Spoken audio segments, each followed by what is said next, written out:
we good? I think we're good. What's going on, everyone? Welcome to the second day, maybe third day if you count E3 or count EA. Third day of E3. In a few minutes, we're going to have the PC gaming show. I think I almost fell asleep last year. It's weird, like, I love PC gaming. I have a gaming PC. That's what I originally built my PC for, is gaming, not even video editing or any of this right now. But I treat it more like a console, and I think that's fine, and I'm fine with it, and I'm really happy with it. I just wish certain things would be ironed out, which I don't suspect them to talk about here.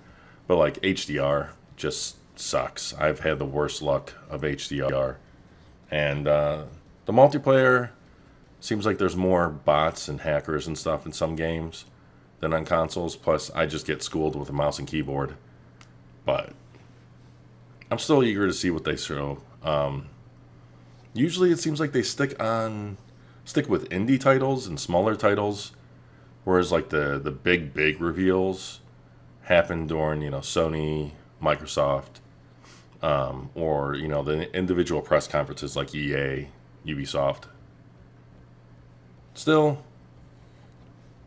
hopefully they show some good stuff. What we got going on today is we got the PC Gaming Show, we got Ubisoft's press conference. That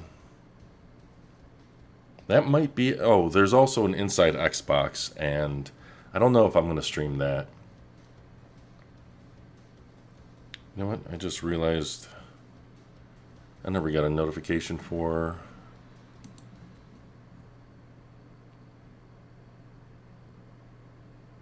Okay. Hopefully I'm not blaring like I was yesterday. Sorry about yesterday. Yesterday was just an absolute clusterfuck of a day. Oh, I did forget something.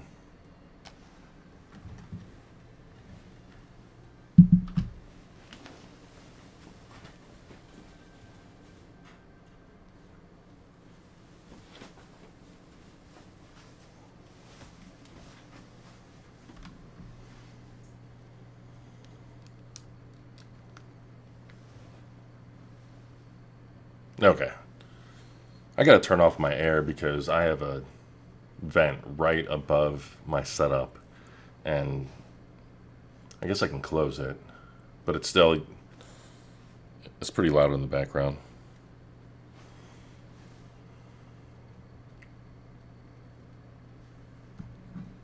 All right, 5 seconds. Let's get the audio up. Ooh.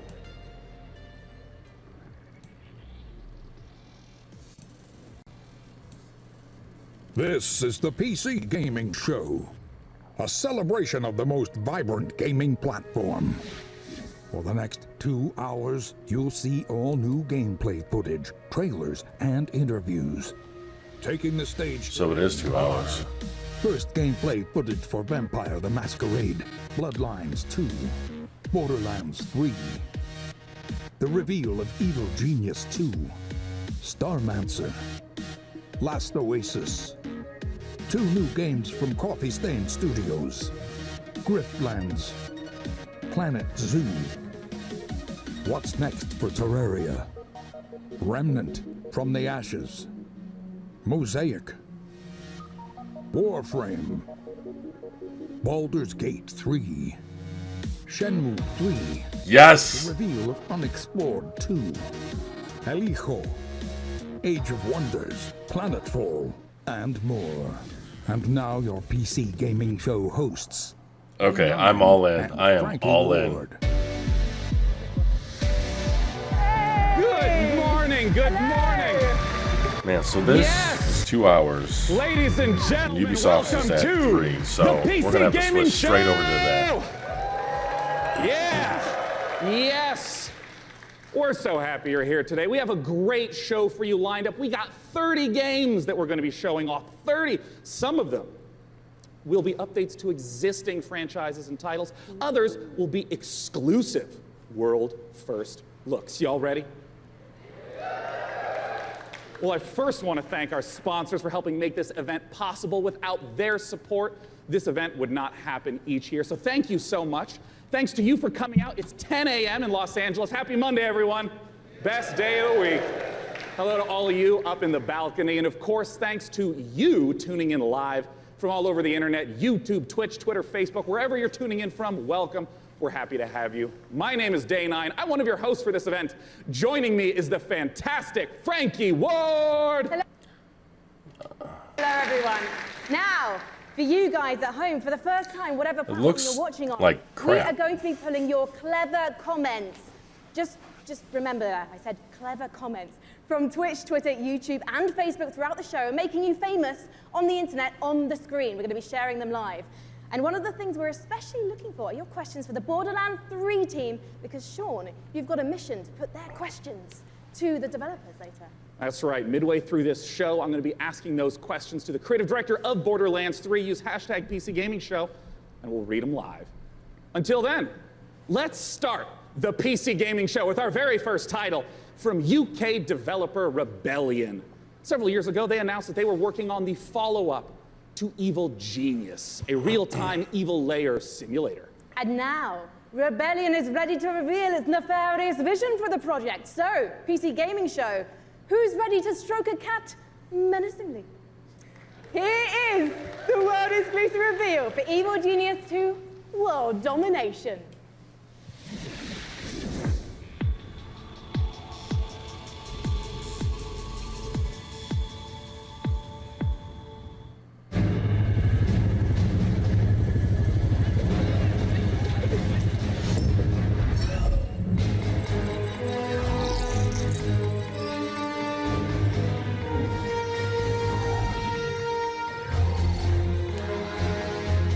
I have no idea what this game's about.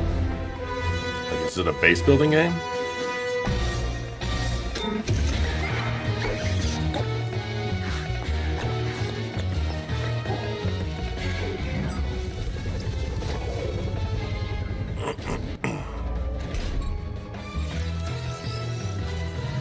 It was coming through kind of loud.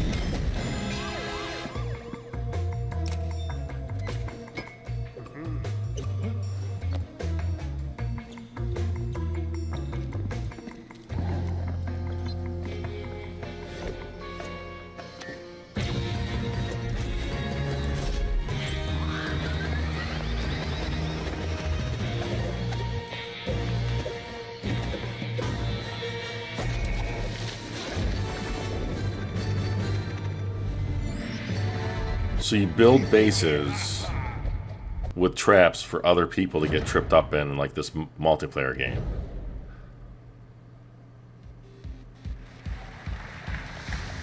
That's what I'm guessing. I don't know. Successor to one of the most beloved RPGs ever. And with me to talk about it, I have Brian Mitsoda and Cara Ellison from Hardsuit Labs. Now, Brian, you were a writer on the very first game. So what does it mean for you to finally get to work on the sequel? It means that a lot of people have very high expectations, and we have to meet those. Well, let's take a look at whether you are going to meet them, because we are going to take a look at the world's first gameplay footage.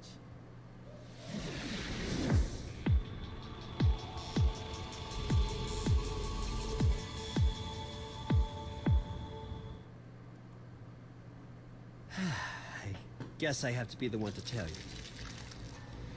You're dead.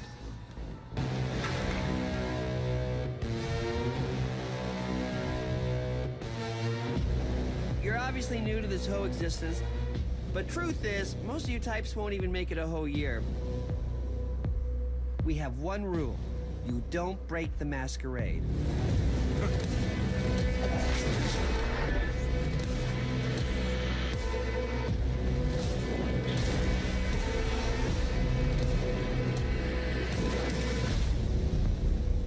The city.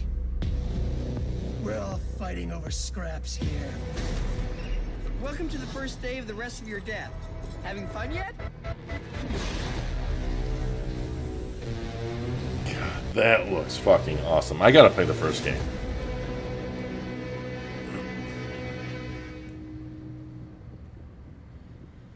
2020 is just so stacked. It's disgusting. Guys, what does it mean to be a vampire in this world?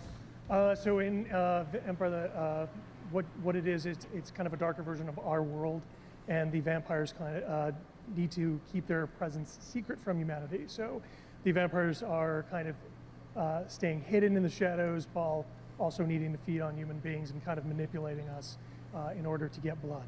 We're talking about feeding on human beings. I'm getting flashbacks to last year's show. Cara, it's not just a case, though, of sucking blood and filling up your health meter, is it? Actually, different types of blood do different things. That's right. So we have the resonance system, which means that essentially vampires can kind of see the emotional resonance of human beings, like fear or desire, and then they can feed on those people to like feel the same things as human beings do, to feel more kind of alive. And that can give you like extra boosts in the game. And there were some really interesting characters in that trailer as well. What kind of relationships are we going to be forming with them as the player? Well, very fragile, very volatile relationships, very mature relationships, so it's going to be a fun time. And one thing that was really intriguing to me when I was learning about this game is you don't just get bitten and turn into Nosferatu, Dracula, or Brad Pitt. And to be honest, I think you should maybe put Brad Pitt into the game, because then I'm definitely playing it. You actually have to adjust to your environment to becoming a vampire, is that right?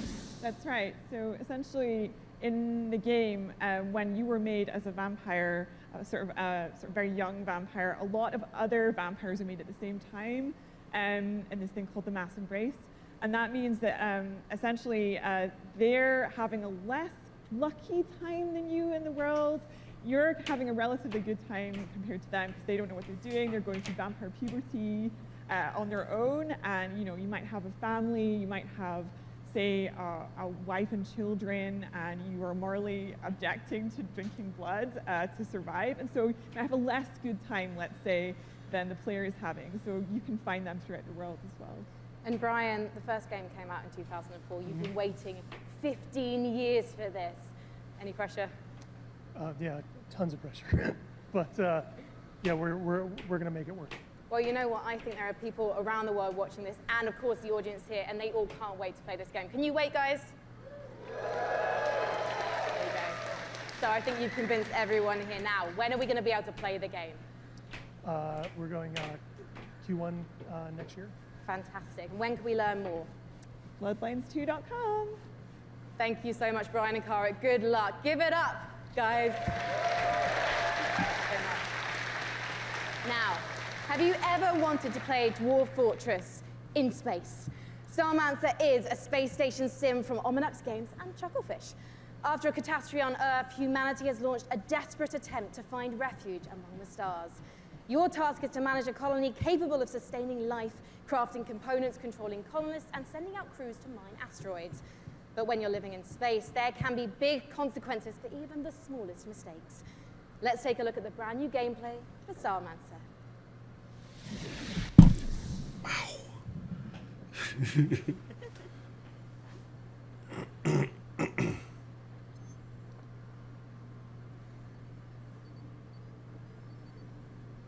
If you're hearing like crackling noise and stuff, I apologize. That's my upstairs neighbors.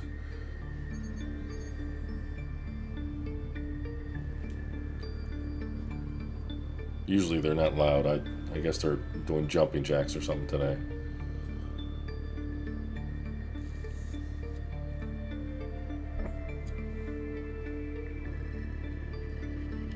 I like the old school look of this. This kind of reminds me of, I don't know, Sega Saturn. Early Sega Saturn or mid-gen Sega Saturn RPG.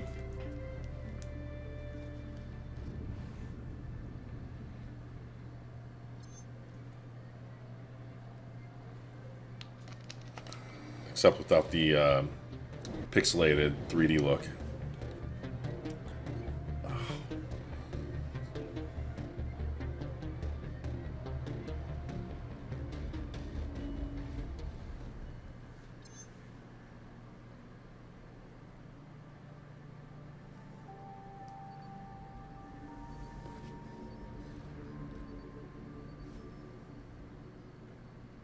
Okay. Our next guests both started as modders, and now they each independently run their own studio. Let's welcome to the stage, from Tripwire, John Gibson, and from Torn Banner, Steve Piggott. Hey, Sean. Now I understand. Both of you Trying to started think as of what modders, working independently, Tripwire's and running your worked own on. studio. Talk to me about the collaboration that you started together. Yeah, Steve. So we've known the Torn Banner guys for a long time, even giving them some advice when they were modders, going commercial, helping them not make the mistakes that we made. And we've been friends, and we've always wanted to work together. And now we've sort of formed this independent, former mod team, professional super group to get an awesome game out to fans. Yeah, and for us, this is a dream partnership as well. We've always been really close with Tripwire, and we really respect their games. We see them as one of the few studios that's bringing true innovation to the FPS genre, and that's what we're all about as well. Well, let's take a look at this upcoming collaboration between Torn Banner and Tripwire.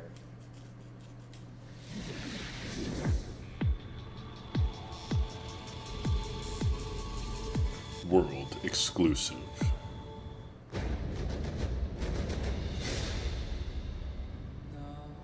You go. It's your chance.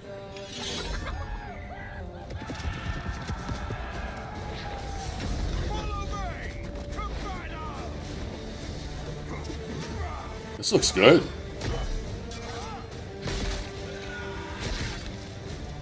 Oh, wow.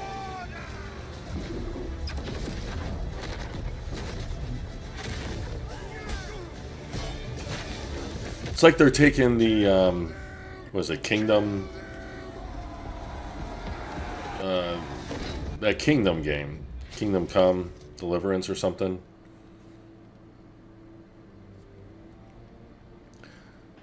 So was the first game like that? I gotta check this out.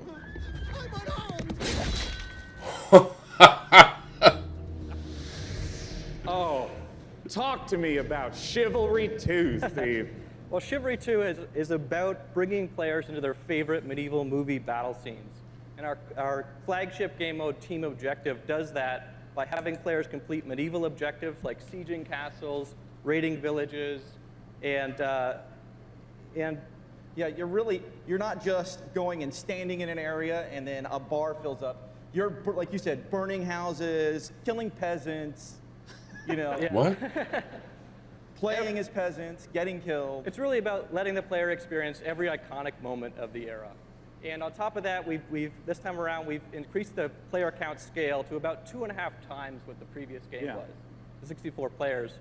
And on top of that increased scale, we've added horses, which really allows us to add a lot of drama to the game and bring experiences like the Battle of the Bastards from Game of Thrones.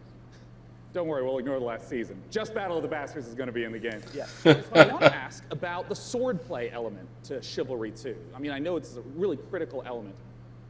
Yeah, and this time around, we've completely revamped. I mean, we really view what we're doing here as bringing a true sequel in every sense. Yeah.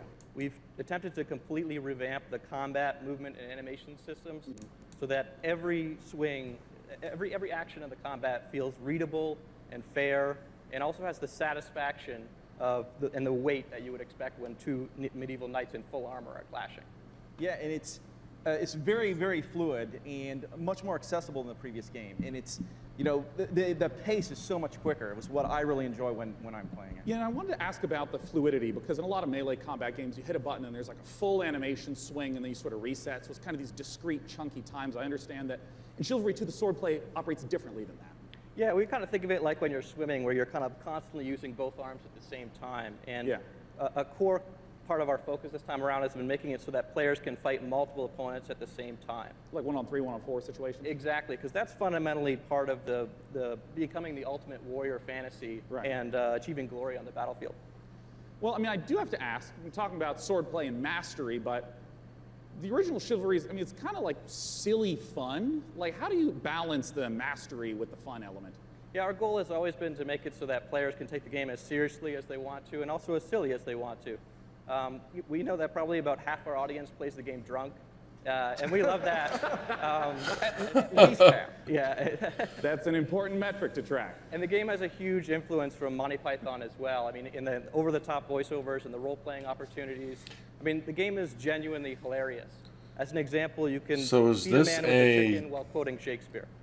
Like picking up a chicken as a Yeah. Is this like a large scale, Well, that's excellent. Well, like army versus army game? I gotta look this game up. on Chivalry 2. So Chivalry 2 is coming out early 2020, and it's coming first to the Epic Games Store. Oh, look forward to checking it out in early 2020. Gentlemen, John Gibson and Steve No. Biggin with Chivalry 2. Thank you so much. No, We are just clap, getting no started applause here for at the Epic the Games PC Store. Gaming Show. Let's take a look at what's coming up next. You're watching the PC Gaming Show. Coming up, build a world for wildlife in Planet Zoo. From the creators of Darksiders, Remnant from the Ashes, Baldur's Gate 3, and more trailers, interviews, and gameplay footage.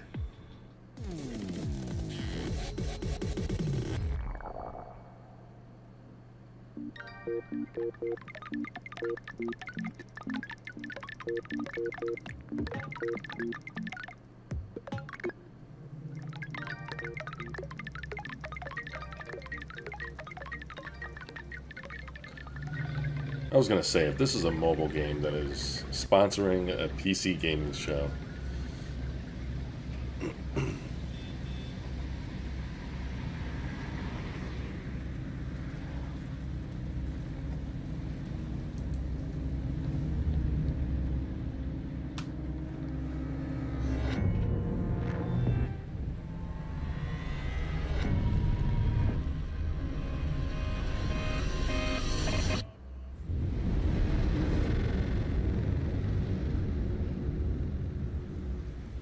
that looks good.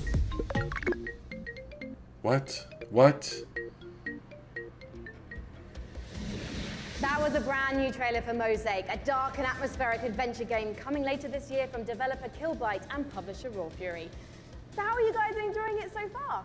There's been some swords, some space stations, vampire puberty. We're listening to your reactions to the PC Gaming Show throughout the entire broadcast, no matter what platform you're watching and ranting on, so keep them coming. Our next game is a ghost-themed multiplayer hide-and-seek game inspired by a popular mod. Charge up your proton packs and get ready for Midnight Ghost Hunt.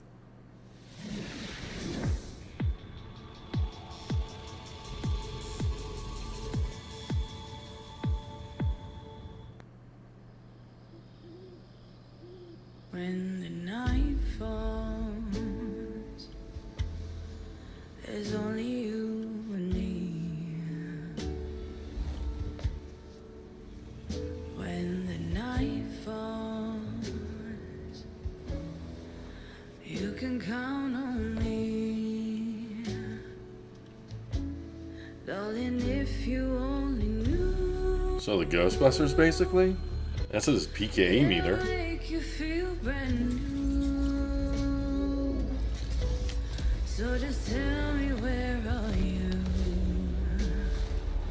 I got a big surprise for you.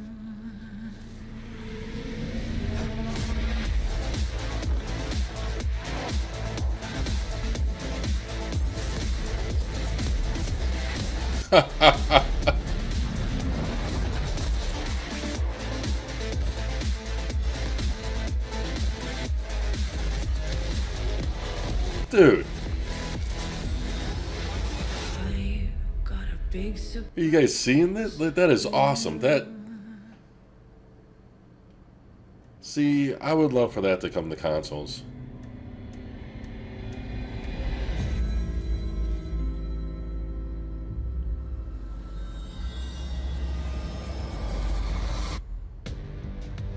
See, I gotta build up my friends list on the PC. That's another thing. Joining me on the All of my stage friends to play talk about consoles. Midnight Ghost Hunt Except like one. is the dynamic one-man team. Creative director, programmer, designer, it's Sam Malone. Thank you for having me. Sam, please tell us what is going on in that. What is Midnight Ghost Hunt all about? So Midnight Ghost Hunt is a multiplayer ghost hunting hide-and-seek game. You can play either as ghosts or ghost hunters, like a 4v4 format. I see. The ghosts can hide inside average everyday objects around the haunted house. The goal is to look like harmless furniture, but on the inside, they're not so harmless ghosts as you saw. Yeah, and if I'm understanding correctly, it's not about hiding as a lamp to try to assault and take out a hunter. It's actually, you would do that so that way you can keep running away and continue to hide. Exactly. So the main objective of the ghosts is to try to stay hidden as long as they can until the time runs out, until the clock strikes midnight. Midnight being kind of the hour of the ghosts, basically. They can fight back if they like, but in general, they want to try to hide. But if there's a hunter kind of off by himself, he can quickly just hit him in the back of the head, knock him out real quick, and he has less hunters to deal with at that point. See. Well, what's the identity of the hunters? I mean, we've been seeing furniture flying all over the place. What are the hunters doing? So the hunters, it kind of can be divided into two different segments. The first part of the game is kind of almost like a detective game because they're sort of trying to figure out where the ghosts are hiding because it's not really obvious at first glance. So they've got gadgets like a footprint tracker, they've got like a radar like you saw, to try to narrow down where in the haunted house these ghosts are hiding, basically. As soon as the first ghost is found, though, it starts getting a bit more chaotic. There's ragdolls flying everywhere, and they have that cannon to really try to smash the ghosts into pieces. So those are kind of the two aspects of the ghosts. I see. Well, talk to me a little bit about the inspiration for Midnight Ghost Hunt. I understand it's based on Gary's mod called Prop Hunt. Right. So that's definitely a big inspiration, but the big twist for us is that the props fight back. You saw the furniture, they hurl themselves at you, they knock you out, they send you flying. So it kind of almost becomes like this action hide-and-seek sort of mashup. You have a reason to be a little bit afraid of the things that you're hunting. So that changes up the dynamic a good amount, I think. And I want to ask about when the clock strikes midnight. We saw the very spooky red color pop up. We didn't see what happened. I wonder if there's then. a cooldown. What's going on then? So doesn't look like it. Even You can one ghost survives 4 minutes into the jump night, around. Then you hear this ominous grandfather clock chime across the map. All the lights will actually flicker out. It'll get really dark and scary, and all of the ghosts that were destroyed actually return as vengeful spirits. They're a lot more powerful than before, and they glow a very brilliant red. So at this point, the tables have turned. The hunters are now the hunted, and they just need to try to work together to stay alive long enough for their evac to come, which is another 4 minutes or so. Usually the ghosts win when it gets to midnight. Are you talking about like 90% of the time? Like 90, yeah, usually because the ghosts are so overpowered at midnight. Right. The hunters are doing whatever they can to try to prevent midnight from even occurring by destroying all of the ghosts and clearing the house, basically. Well, awesome. When can people get the chance to try out Midnight Ghost Hunt? So we'll be running an alpha event later in the summer. You can sign up at midnightghosthunt.com. I'd also like to give a shout out to our Discord, discord.gg/midnightghosthunt. Later in the summer, we'll be giving out keys on our Discord as well as on our main website. Well, wonderful. Ladies and gentlemen, Sam Malone from Voltage Sky Games. For our next title, we got Frankie up in the balcony, and if I understand correctly, Frankie, this is a sequel. You do understand correctly, Sean, yeah. Shenmue 3. A big sequel to a small indie game. Unexplored 2 is a procedural adventure, a roguelike that challenges you to fight, to be clever, and to solve its mysteries. Explore a beautiful world, engage with its creatures, and befriend its people. Search for magic lakes and ancient statues until you die. And die again. This is Unexplored 2.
It's pretty.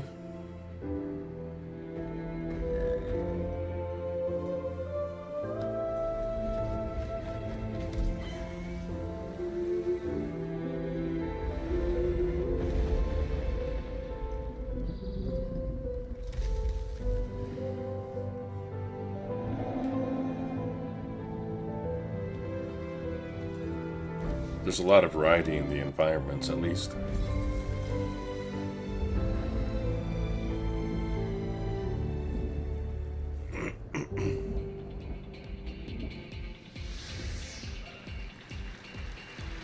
One of the biggest bang for your buck that you can get when building a new rig is investing in a new monitor. And here to talk about a groundbreaking new display is Samsung's Dean Dalcero. Welcome, Dean. What you got for us? Today we're here to announce the Samsung C27 RG5 Curve Gaming Monitor. Well, let's take a look.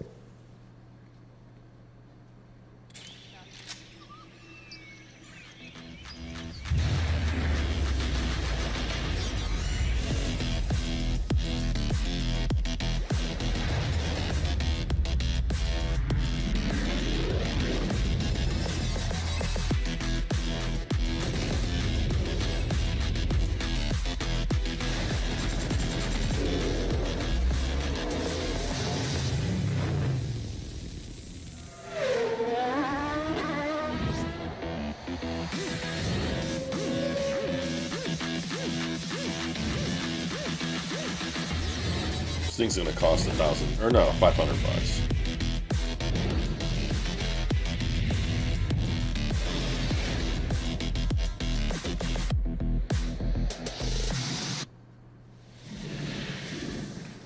Dean, we've seen the video, and I gotta start asking. Talk to me about some of those juicy features and specs. So it's a 240 hertz curved gaming panel. We believe it's a world first. So you have lag-free and tear-free performance. And we think that the curve, it's a 1500 art radius, is going to be a very immersive experience that you wouldn't get from a traditional flat panel. And I wanted to ask a little bit about some of the color specs. Sure, it's a 3000:1 contrast ratio, so you get those deeper blacks, brighter whites, Right. and hopefully you'll see your enemies first before they see you in the dark scenes. Yeah, and I understand it also has G-Sync. I saw that flash up on the screen as well. First G-Sync compatible monitor, so we're super excited about that. Well, since this is the PC gaming show and we're showing off a huge variety of games here, what are the types of games that you would expect that 240 hertz refresh rate and the G-Sync to work well with? Sure, so we think everybody's going to appreciate the speed and the performance, but ultimately, esports first-person shooters are really going to benefit. Right. Well, of course, I have to ask, not just when is it available, but what type of cost are we talking? Sure, so it'll be available in mid-July for under $400 for a Oh. 27-inch panel. So it expands our gaming lineup to Not bad. Because when you said 400, I mean, that's the 27 inch is Right. the $400. Wow. Yeah, so our gaming lineup will be expanded to 8 models, ranging from 24 all the way up to a 49-inch dual QHD. Check out samsung.com/gaming240 or see us in the back of the room for more info. Yeah, that's right. For any of you in the audience, it's there. You can go there for it. It is not 4K. It's not 4K. Not for that price. Well, I want to let you know that we have all sorts of great presentations and games coming. Why up. ask Let's if it's look at what's 4K? coming Who's up. running anything at 4K at 240 hertz? Stay tuned for more announcements, trailers, and never-before-seen footage, including Gearbox answers burning questions about Borderlands 3, the next game from Clay Entertainment. Get ready to rip the galaxy a new wormhole in Valfaris, and more.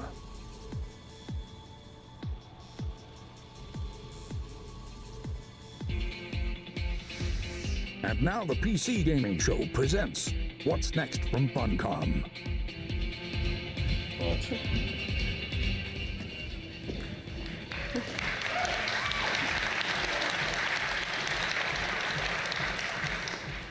Hello, everyone. Thanks for the warm applause.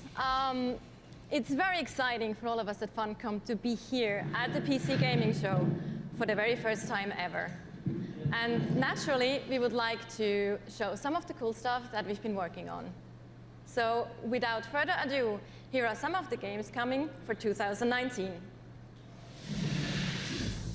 Something strange is going on all across the zone.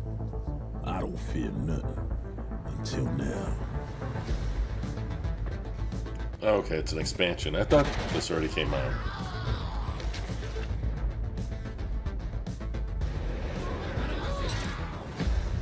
A lot's happened since you've been traveling, Khan. We could use your skills.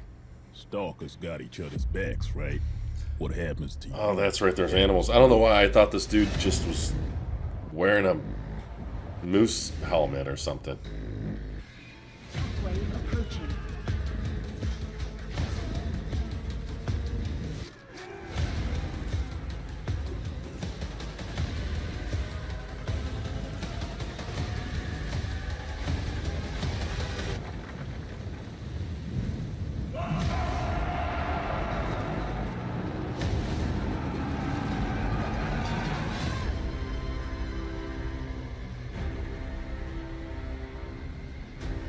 It's nice that they're showing that what games are coming to consoles.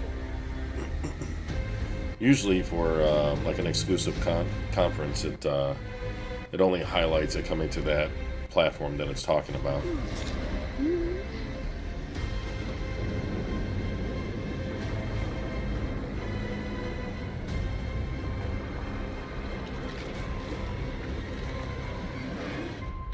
Who would have thought? I like what I see there. Off to fly among the stars.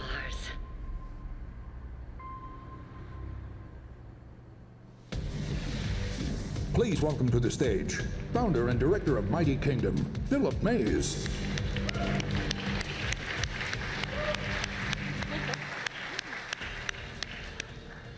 So yeah, at Funcom we've been doing our own games for over 26 years now. But recently we had the great pleasure to be working with some other very talented developers and help them publish their games. And on that note, I'd like to introduce Phil Mays. He is founder of Mighty Kingdom, a studio out of Australia, who has been working with us on something a little different. Thank you, Natasha. So on April 1st this year, we put out a little trailer for something called Conan Chop Chop. And considering the date, it was perhaps no surprise that people decided that that was an April Fool's joke. So yeah, we have a little surprise for you. Check this out.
I will be buying that. I want that. So there you have it, Conan Chop Chop. It's a roguelike action-adventure game. It's very real, and it's coming to PC, Xbox One, PlayStation 4, and Nintendo Switch on September the 3rd this year. It's 2019. We also have a playable version here at E3 at our demo room, so if you want to give Stick Figure Conan a try, then please don't hesitate to drop by. Thank you. Thank you so much.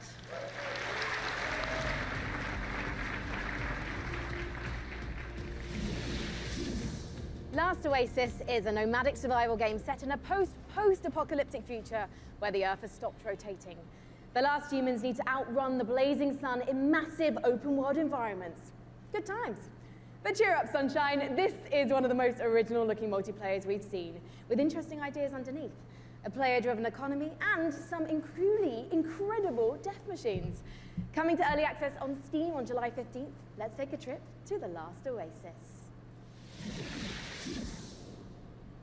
My tribe built wooden legs to lift us over the burning sands.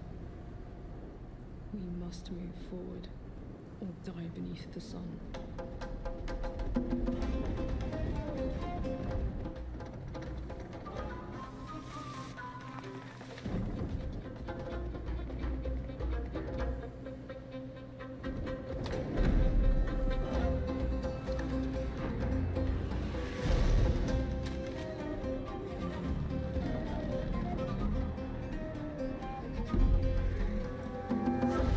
It's interesting, and I'm sure you're going to be able to make your own, I don't know, bug rig.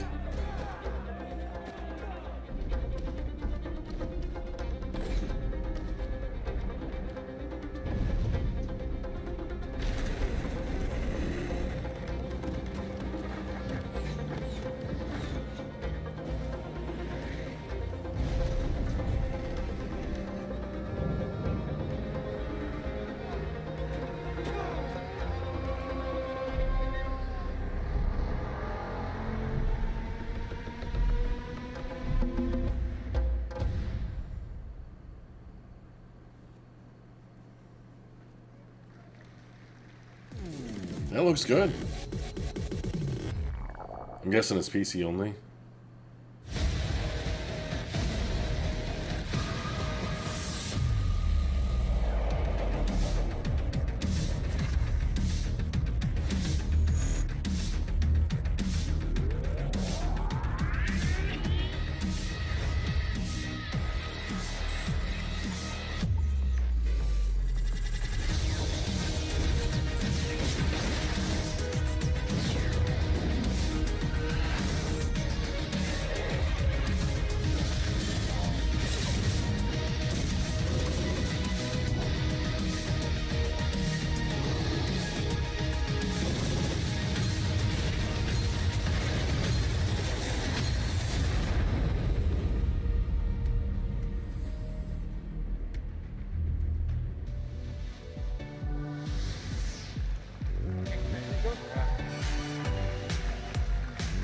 The name of the game is Age of Wonders Planetfall, a 4X strategy game, and joining me on the stage to talk about it is the game director, Leonard Sass, and principal gameplay developer, Tom Bird. Welcome, guys. Hi.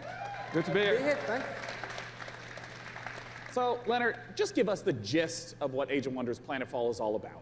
Sure. Age of Wonders is a turn-based strategy game where you play as one of the survivors of a shattered galactic empire. At the start of the game, you choose or create your own faction. Yeah. And they include the Vanguard Expeditionary Forces, who are in cryosleep when everything went to hell. There's scavenging cyborgs, or the Amazon bioengineers who ride dinosaurs into battle. Yeah. You know, I want to ask, because there's a pretty broad range of 4X strategy games. To give a sense of what the gameplay is, I just want to start from the beginning of a game. What happens when you first land on the planet? Well, each race has their own spaceship. The spaceship comes down onto the planet. The planet is where the entire game takes place. And that spaceship will then transform into your capital colony, where your entire empire begins, your sort of attempt to take over the world. Around you, you've got a number of sectors, and each of these sectors has a little story, well, not most of them. So maybe you'll find a genetics lab, which is still full of horrible mutant creatures, an entertainment complex overrun by horrible robot monsters, a temple with holes in the sky and horrible demons who come and get you.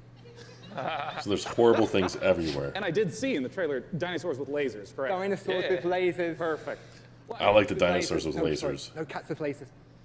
I'm so sorry to disappoint all of you. No cats with lasers. You have to settle with dinosaurs. You know, I saw the expansive tech tree show up in the game briefly, and I know that I like this guy's resource insight's excitement. a huge part of strategy games. How does that function? Right, so part of these tech trees come from your origin race. They sort of represent the past of where you came from. They include new units, new modules for your units, like jetpacks for your troopers, orbital laser cannons that you can launch from space, social doctrines, it's not all about war. And then the second part of your tech tree comes from your secret technology, and that's all about the future of your faction. So you can create like a combination between man and machine or man and computers. Yeah. Others include doomsday technologies that allows you to infect the entire population with alien brain-eating parasites, or win the game by splitting space-time. I love how many details you're giving me of the horrors that await on the planet. The future is not a pretty place. Well, I want to ask about some of the combat that we saw, because in a lot of strategy games, the combat can be very brief. It just, you know, shows two armies pinging off each other. But I understand that the tactical layer is quite rich. Right, so when combat starts, you'll see, like on the world map, maybe like a little sort of space lab or something like that. When you go into combat, you will zoom all the way in, and you will be inside the lab. You'll see all the pipes and all of the goops flowing around. All of your units, which you've been putting together and built, are now deployed. In turn-based combat, you can move them into cover, use their abilities, shoot laser cannons. Maybe you've chosen advanced. You've got like a bunch of space dwarves in little metal suits that dig holes in the ground, like shoot from the holes. Maybe you've chosen the Kirko, sort of horrible alien bug monsters. They run forwards and slash people and puke acid on them, that kind of thing. I mean, how long do some of these battles wind up lasting? It depends. A short battle can be maybe 2 or 3 minutes, but at the end of the game, you know, you've got a massive siege with like 20 units on your side, 20 units on their side. You've got orbital cannons blasting holes in the world, and that can maybe take 30 minutes. Well, talk to us about when we can play the game. Okay. The game is due this August 6th. It's going to be available on PC, multiple platforms, consoles, and it's available for pre-order now. Well, lovely. All right. Hey, what's that URL? Awesome. It's aow-planetfall.com. Well, I'm looking forward to it. It's less than 2 months away. Gentlemen, thanks so much for joining me. I like how they give developers time, you know, to explain their games, Thank you for to sharing share the their horrors of excitement. the future. And for our next game, Frankie, I have to ask you, What year is it? Why? The year is 1946, Sean, my dear boy. Ugh. Europe lies in ruins, torn apart by the Titanic. He kind of and facepalmed down A there. brave band of heroes cast the Fuhrer into hell, but little do they know, the nightmare is far from over. Achtung! This is the world-exclusive reveal of the next shooter from the makers of Sniper Elite 4.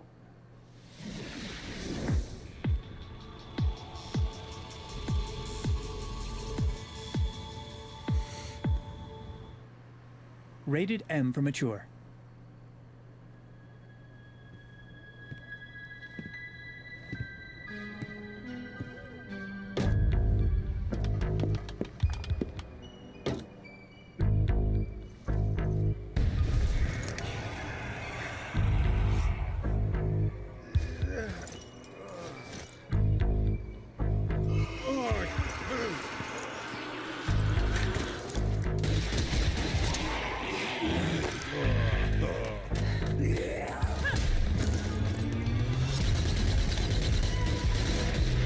Zombie army? Isn't that what this is called?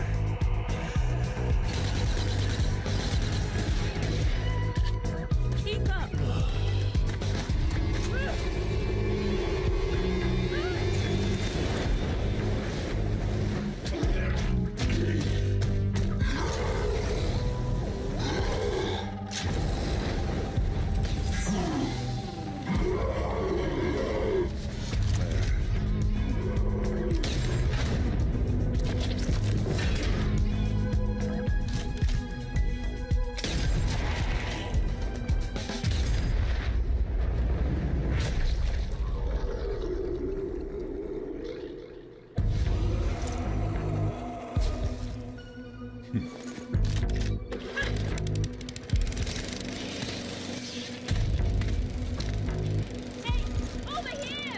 Roger that.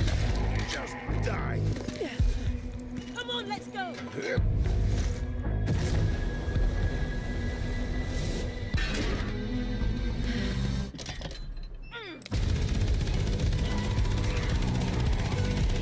This way.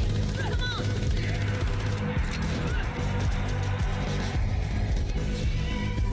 That would freak the shit out of me.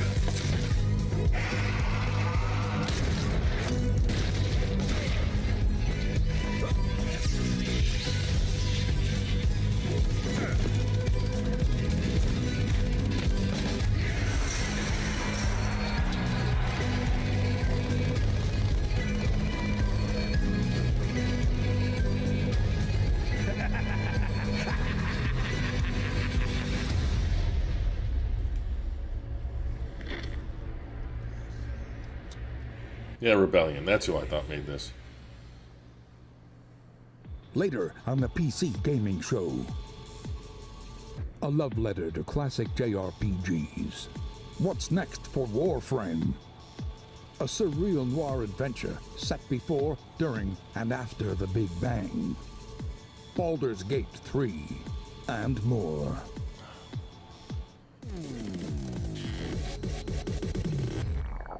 I'm not expecting much for Shenmue 3.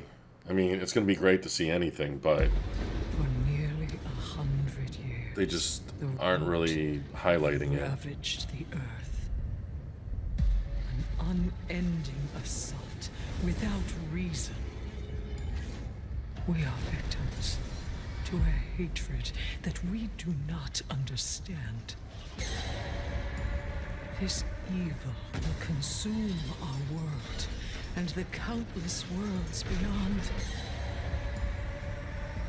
Unless you rise to meet it. A trial by fury and blood. You seek the source of death itself. Prepare yourselves. They are here. I think this is supposed to be from the creators of Darksiders. I'm guessing the ones that didn't stick around with THQ.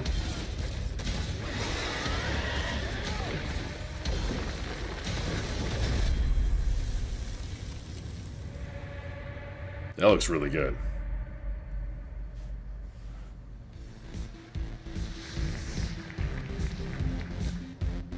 wonder if that's kind of like a... Joining me on the stage to talk about Left 4 Dead, Remnant from the Vermintide. Ashes in that trailer. Oh, here we go. We got the chance to see so much new gameplay footage and new environments. Let's welcome the CEO of Gunfire Games, David Adams. So David, I want to ask right away, for those who are unfamiliar with Remnant from the Ashes, what kind of game is it? So Remnant's a co-op action shooter set on an apocalyptic Earth and across a bunch of cool fantasy worlds. And I mean, in that trailer, we got the chance to see a huge variety of different environments. Like, what are these different places? Who's the player in this story? So as a player, you're on sort of a Odyssey-like quest to save the world, and we really wanted to have a bunch of different cool locales that you go to just to experience a bunch of different stuff. And you start on Earth, but it rapidly changes very quickly as you get into the game. And one thing that we've talked about before is that replayability is a huge focus of the game, that you could play through it 10 times and still be seeing new bosses, new monsters, new locations. How exactly does that work? Yeah, I think one of the coolest features of the game is the dynamic generation system. So we generate the maps, the enemies, the quests, NPCs, bosses, everything. You've built those all by hand, right? Yeah, it's all hand scripted, but the system takes all the pieces and stitches it together. So you might play the game and come into work and say, hey, I talked to a giant tree and fought a dragon boss, and I'll be like, I met a guy in a helicopter, an old guy in a helicopter, and killed a tree ant. And we'd have completely different experiences playing the same game. And you just have to keep going through and eventually explore what all the possibilities are. Yeah, you can play the game over and over again to see the stuff. You can jump into your friend's world to experience the content in their world, and that's a big part of the game, just jumping in and seeing what you get. Well, I want to ask about loot, which is, I understand, a big part of the game. How does it function alongside this ever-shifting gameplay experience? Yeah, the loot in the game is all legendary items, and it's tied into the dynamic generation. So if you fight a boss or meet an NPC or get a cool, unique side quest, it generally coincides with a cool, unique item. It might be a boss weapon or a magical item or armor. So if you play the game and you get all completely different events, you'll have different equipment than I have. And in the trailer, I also saw that there were 3 people walking through these. You mentioned the co-op experience. How does co-op function in the world? So the game's full co-op from beginning to end. You can jump in at any point. And the game's definitely slower paced, more difficult. I mean, you will die a lot in this game, so awesome. There's a huge advantage to bringing your friends to come in there and help you take down bosses or fight off different events or just generally progress through the world. Yeah, well, I mean, as a big fan of Bloodborne and Dark Souls, I'm really looking forward to Remnant from the Ashes. What's the release date, and where can people go for more information? So Remnant's coming out August 20th on awesome. PC and Xbox and PS4. And if you pre-order the game now, you can actually get in early and start playing the game August 16th. Well, awesome. Ladies and gentlemen, David Adams from Gunfire Games.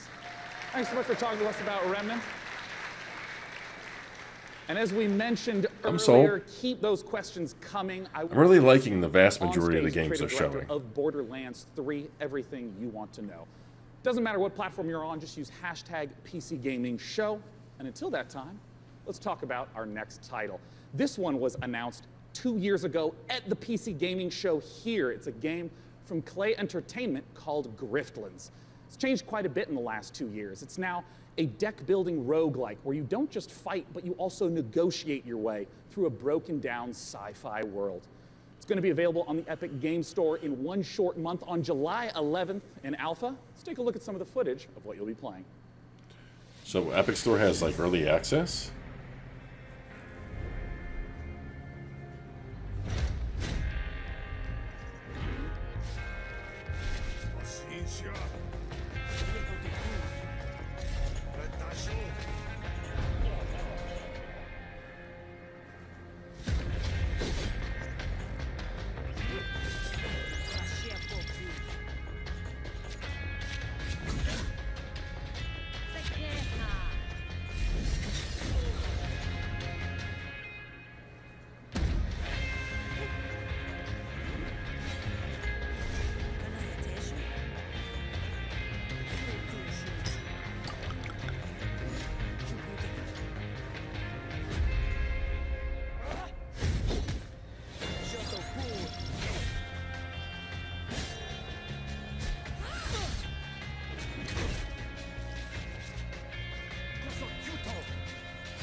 So multiple different ways to handle any scenario?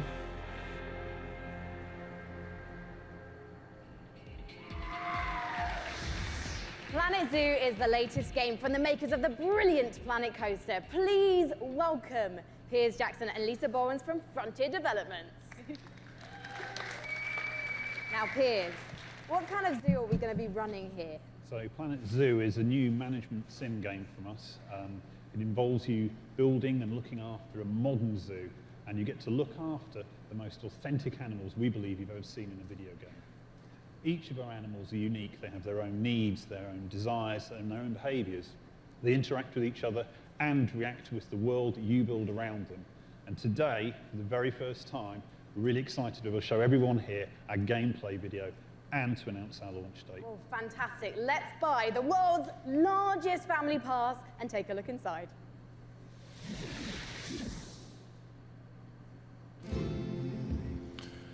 I wish they let the girl talk. Maybe she'll talk after the trailer. Oh, this looks good.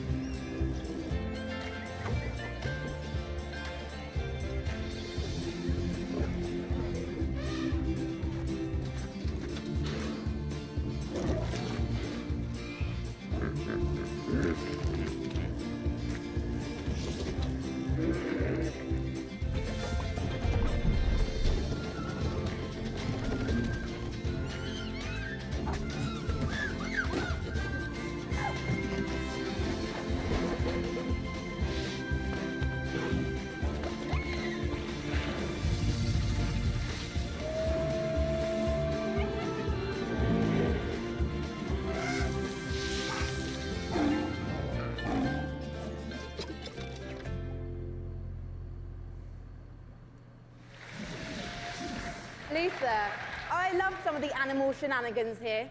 I mean, hippos pooing, adorable baby elements. It's absolutely brilliant. I can't wait to play it. But before we saw the trailer, Piers mentioned this is a modern zoo, but what exactly does that mean? So nowadays, when you go to the zoo, you're not just going to see all the lovely, pretty animals. You go there, you want to be, learning about conservation.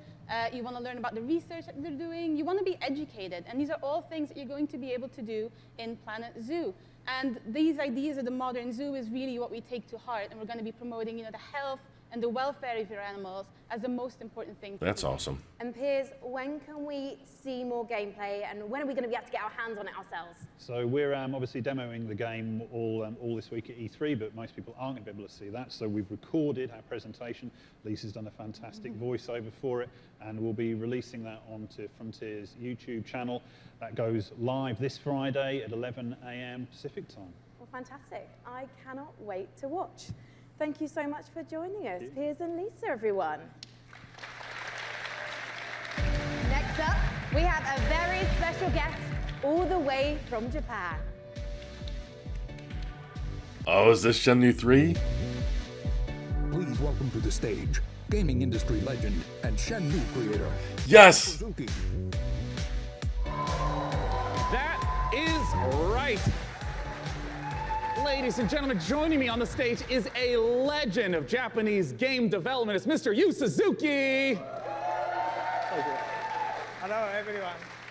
In addition to being the brains behind the following games, Hang On, Space Harrier, Outrun, Afterburner, Virtual Racing, and Virtual Fighter, Yu-san also created the Shenmue series, and he's here to talk about Shenmue 3 right now. Take it away, Yu-san.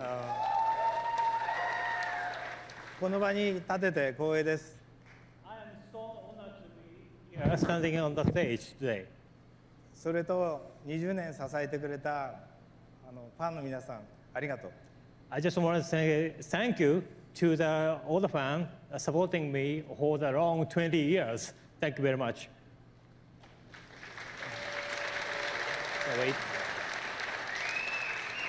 The wait is nearly over. That's right. Let's take a world exclusive look at Shenmue 3. Oh my god, oh my god, oh my god.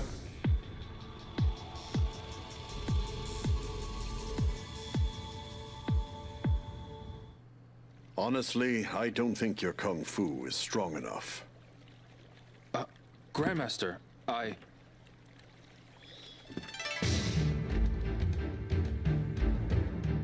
A long time ago, martial arts were banned. But humans are interesting creatures. They practiced in secret, away from prying eyes, and became stronger. One even practiced atop this very boat. Non-Tren survived the ban and was passed on in this way.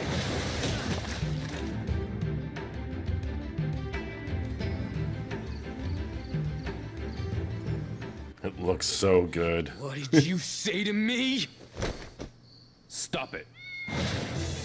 They threaten and extort money from shop owners, get drunk by noon, and cause trouble. Everyone in town is afraid of them. They are heartless. Hey, wait right there! Okay.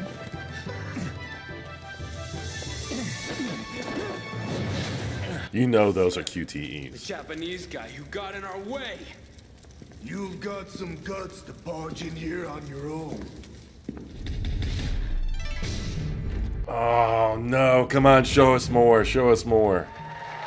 I know so many people have been waiting for Shenmue 3. I would like to once again thank you so much. Even though we all for know joining us today. who that Cheers. Everyone. guy was that was walking at the end. Oh, come on, really? Now our next Make the rest of the show is near Shenmue and 3. dear to my childhood heart. It's based upon a game I grew up playing called Heroes of Might and Magic 2. Let's take a look at an upcoming collaboration between Coffee Stain Studios and Lava Potion.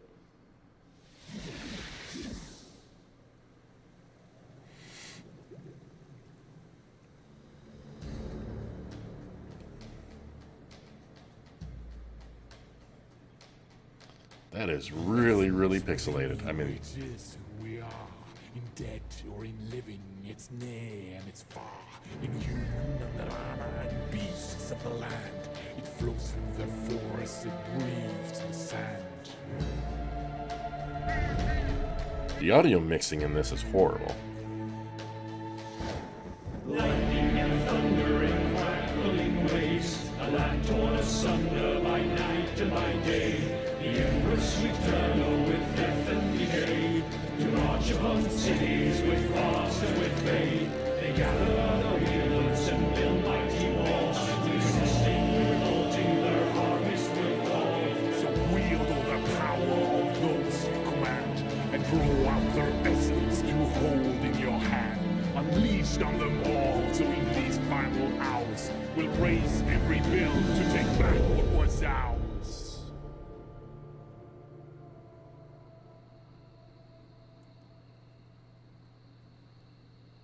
Okay.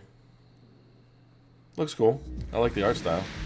The name of the game is Songs of Conquest, and here to join me in talking about it is the lead designer from Lava Potion, Carl Toftfeld. Hey, Yeah. Carl. Hi, hey, thanks. I mean, let's just start off for anyone who maybe hasn't played the Heroes of Might and Magic series. What is Song of Conquest all about? It's all about, well, you kind of start out with in the town that you just saw in the end of the trailer. And from there, you recruit your wielders. It's what we call our commanders. And you recruit an army, and then you kind of send off your wielders on an adventure. And they go exploring the world. They pick up resources to flag mines. And with those resources, you upgrade your town so you can get more stuff. And that's kind of what you do. Adventure and strategy combined. Yeah, and you know, I know that part of the core loop is obviously get the resources to build up the township, but for what reason? Armies, man. Talk to me about those juicy battles. Yeah, so the battle, just like the whole game, is turn-based. So you go into combat, you bring all your troops in, and you start by deploying them, and then all the troops have different stats, like offense and defense and health and so on. And they go in initiative order, and then you slug it out, and it's a bit like chess, but instead of like pawns and bishops, you have like horned wands and face spirits. Great, and griffins and so on. Yeah, and all those things. And well, you know, as someone who just loves the Heroes of Might and Magic series, I know that you have translated a lot of the gameplay elements into Songs of Conquest, but what are some of the modern elements that you're bringing in? Well, there's a lot of it, but I mean, one of them is our magic system. We call it the essence. So basically, in the Songs of Conquest universe, everything has an essence within there. It's sort of like the soul. So your troops, they have an essence. And to do magic, you need to bring the troops with the right essence, with your wielders. Oh, I see. So if you want to like make your troops go faster, you need to bring a troop that has that essence, like cavalry. And maybe to ask a basic question, what if my opponent kills that cavalry? Then you can't do the magic. So. Oh, I see. Okay. Yeah. So if you're fighting someone, you kind of have to like weigh the pros and cons of what to kill off. Like, do you want to destroy their magic or their powerful troops? Where can people go to get more information? And as always, when's it coming out? Late 2020. Oh, it's quite a ways off. It's quite a ways off, but you can go to songsofconquest.com and sign up for alpha, and then you can play earlier. Well, as you know, I'm really looking forward to playing it, Carl. Thanks for joining us. Thank you. Now, our next title is an update to a popular co-op game. Let's see what's in store for Vermintide 2. I just realized that they didn't talk about Shenmue's launch date. I wonder if they're not too keen on talking about it since it just got delayed.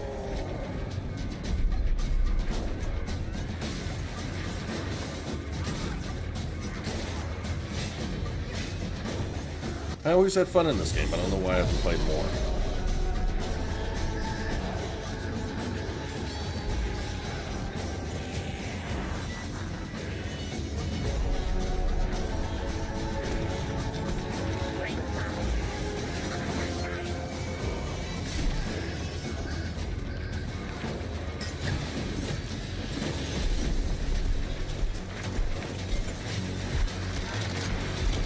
Oh, fuck.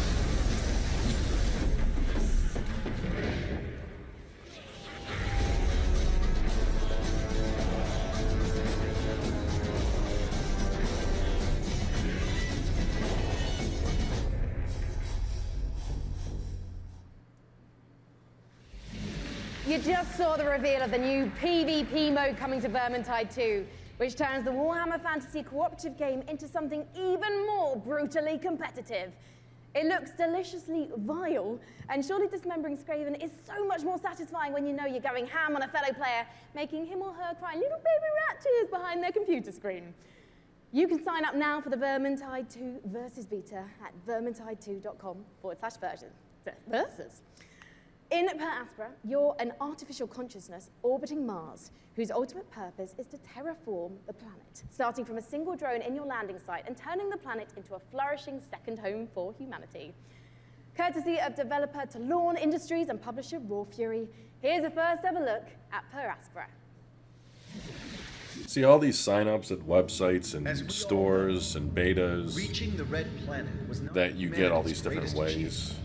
I mean, that's the primary thing that's always going to separate like people that like gaming on the PC and have those options and choices and that level of control, I guess, versus console gamers that they just want everything from one store, one location, one way of getting reaches it. Mars and begins their mission.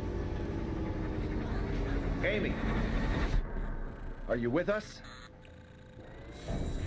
Of course, I'm with you, Houston.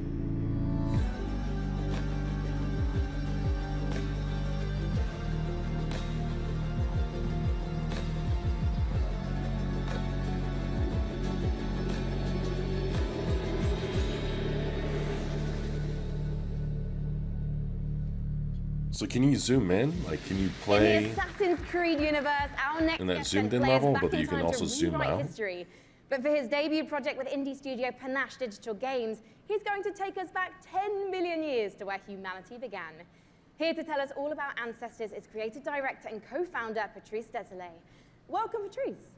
Thank you for having me. Really happy to be here. I've been waiting 10 years to come back on a big stage at E3 showing off a game. Well, it's fantastic to have you back. I just want to ask, what inspired you to tell the story of human evolution?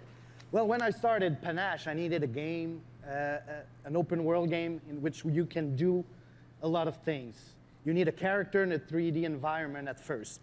And I said, oh, I'm the historical guy, I'm the historical dude, so I need an historical period. They said, oh, let's go back at the very beginning. It'll be easier to do because I won't have to build a city, I won't have to build technology, and I was a bit naive because we built Africa 10 million years ago. And that's not easy to build. It doesn't sound easy. I mean, how have you turned those themes into gameplay?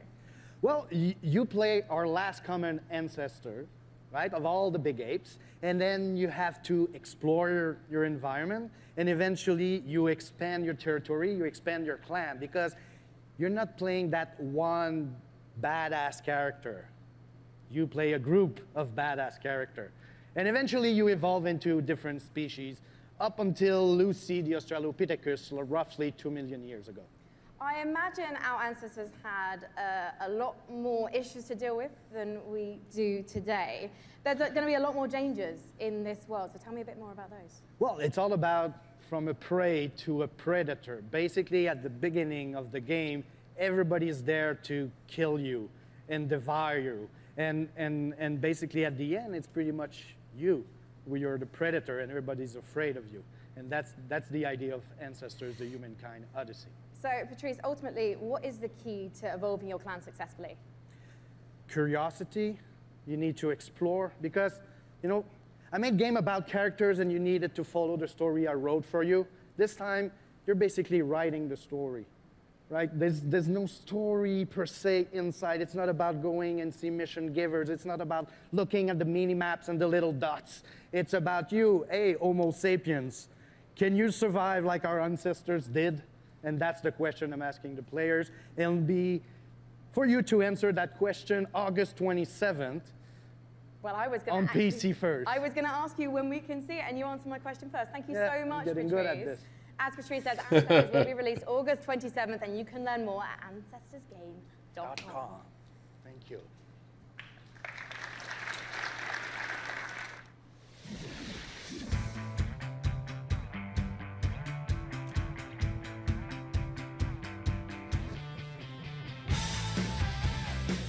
Wait, what?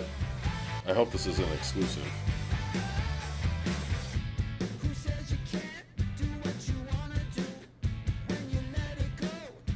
I mean, I already have it for PS4 from Kickstarter, but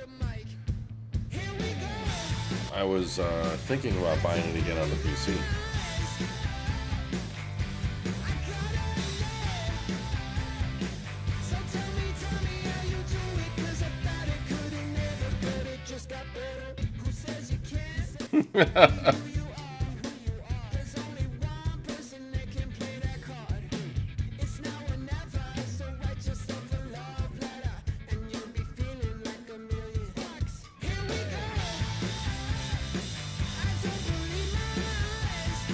So is that a mech game?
That was really dramatic for chess.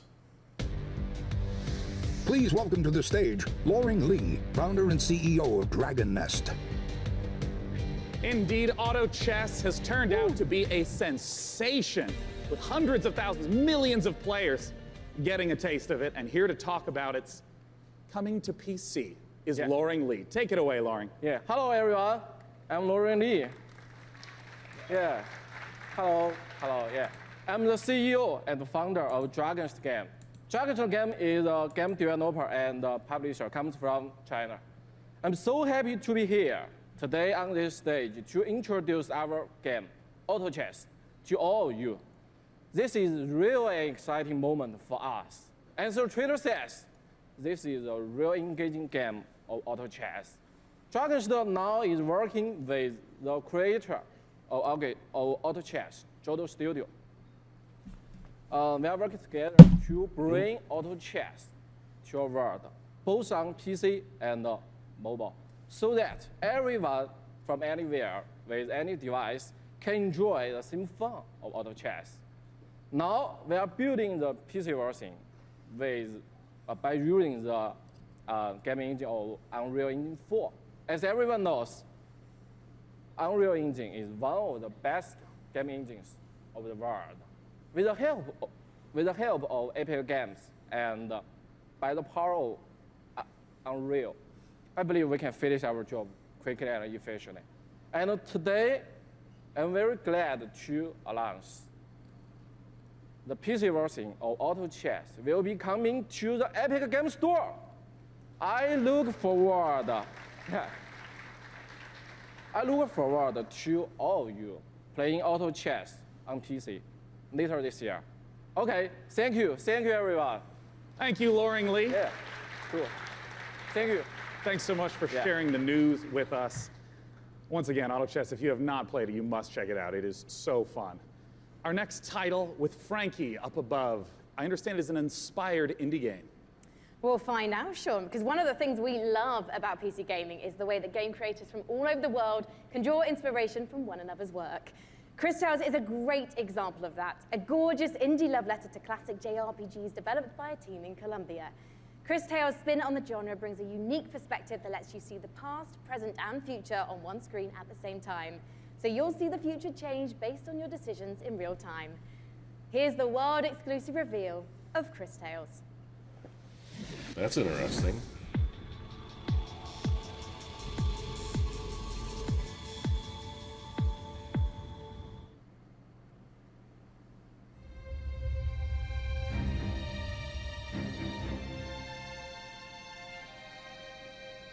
If you saw what was, what is, and what would be. If you knew how it ends, would you change it?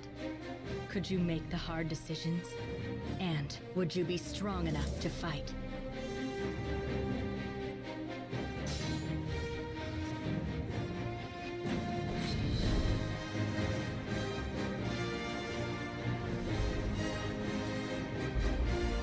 If you learn from the past and act in the present, you can rewrite the future.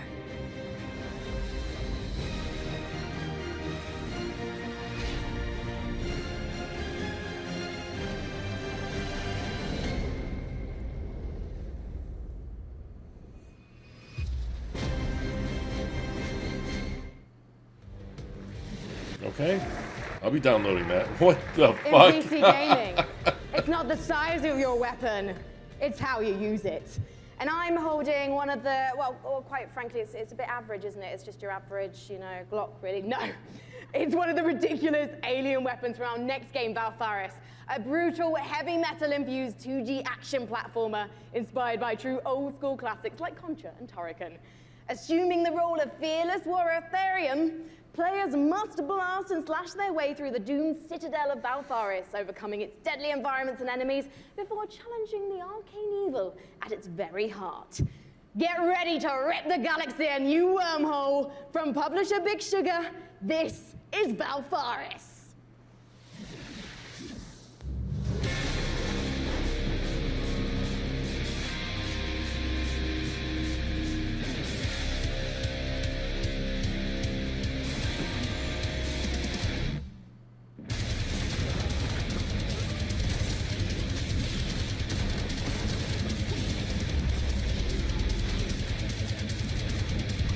Fuck yeah. It's like a hardcore Contra. Ah. Oh. My damn cat.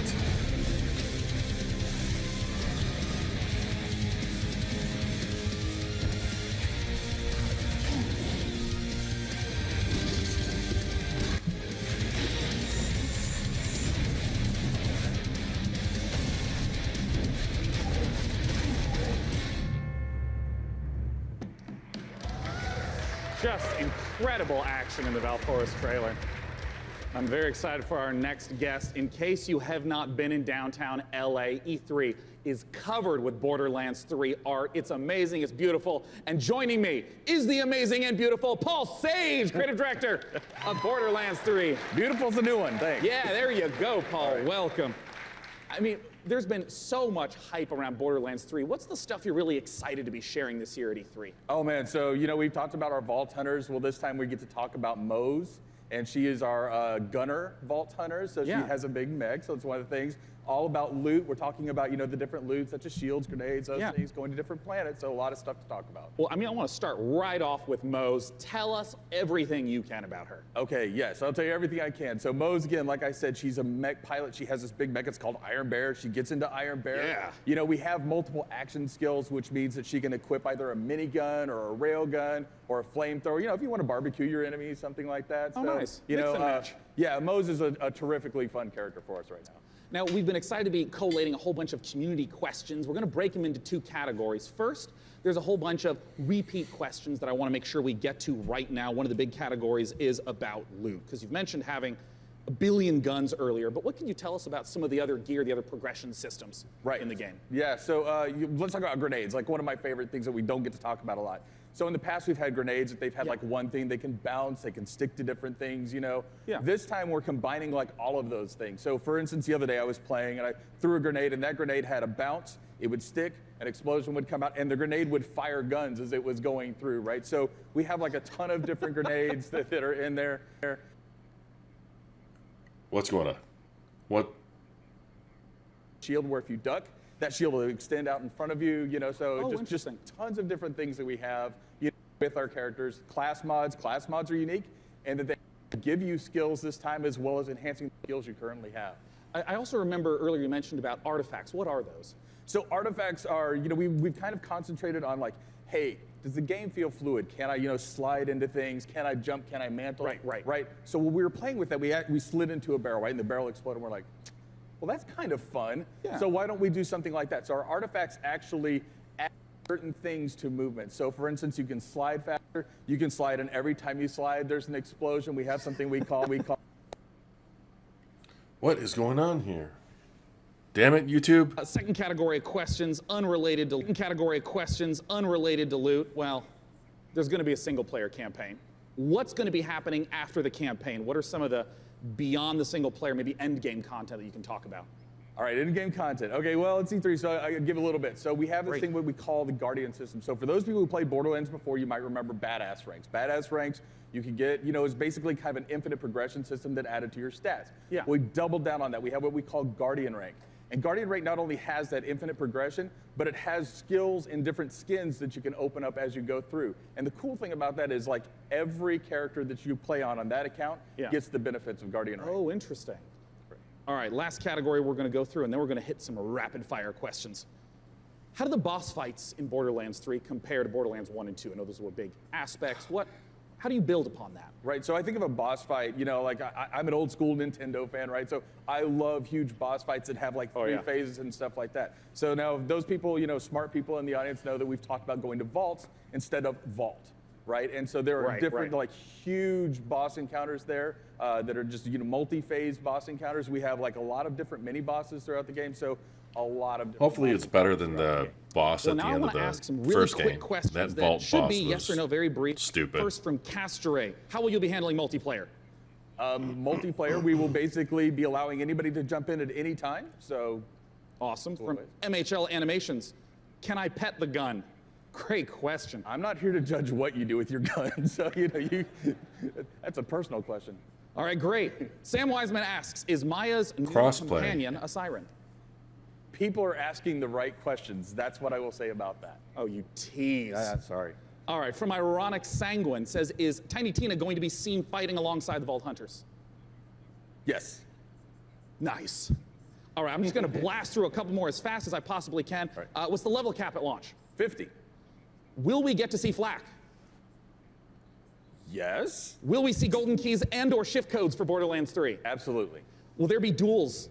Yes. Other kinds of PvP? Yes and no. And also maybe. And Perfect. maybe, yeah. And will you be able to transfer weapons between your characters? Absolutely, right from the start. Perfect. And when is the damn game coming out? Friday the 13th, 2019, September 13th. Perfect. Borderlands.com for more information. Thanks so much for joining me on stage. John, thank you. And once again, if you have not seen all the setups in downtown for Borderlands 3, they're beautiful. Our next game, we're going to be revisiting a guest that we saw earlier in the show. He's upstairs with Frankie. What you got for us? Oh, hi, we're live. Sorry. Hello, I was just, I was This actually poor testing girl. out my outfit for this weekend. I don't know, what do you think, John? I think you look really sharp, as always. Very sure. Well, thank you so much. John Gibson, president of Tripwire, thank you for joining us again on the show. Yeah, very excited to be busy here. man, yes. Yes. Now, last year, we revealed Man-Eater to the world. And can you remind anyone who missed it what the game's all about? Absolutely. Man-Eater is an open-world action RPG, or Shark PG, that's as we call right. it. You start as a small baby shark pup, and you have to survive in this. This was like the world game of and try the to eat your way to the top PC of the gaming show ecosystem. last year for The three me. words that we think sum the game up the best are eat, explore, and evolve. And we also have someone we'd like you to meet. Well, let's meet him then. Let's take a look at the new trailer. I thought this would be out by now.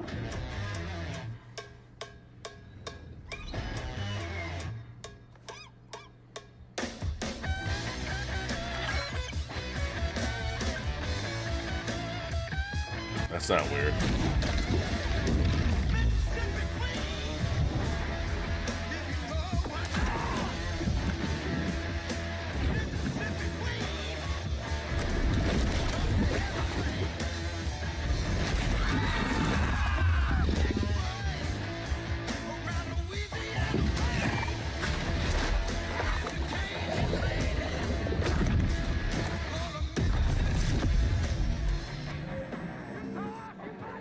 Come any closer with that camera, we two gonna tussle.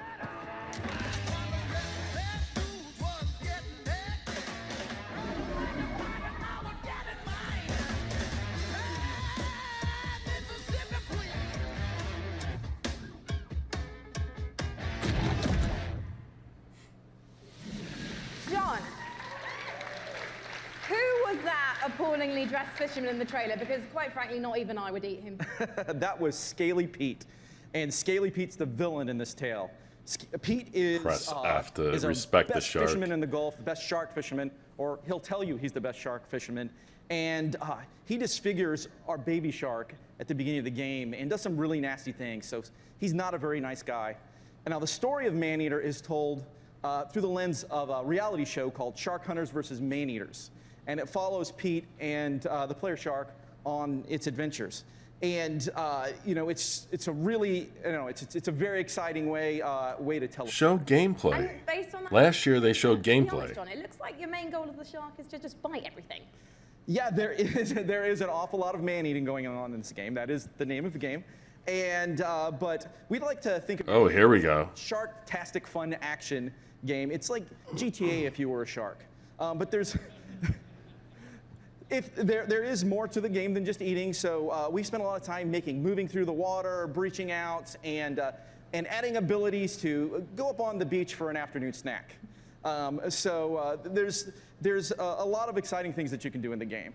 And you mentioned before it's a Shark PG. How does that progression system work? So there's three facets to the Shark PG elements of the game. There's growth, there's life phases, and there's evolutions. So growth comes about through eating things, nutrients, people, whatever you can find.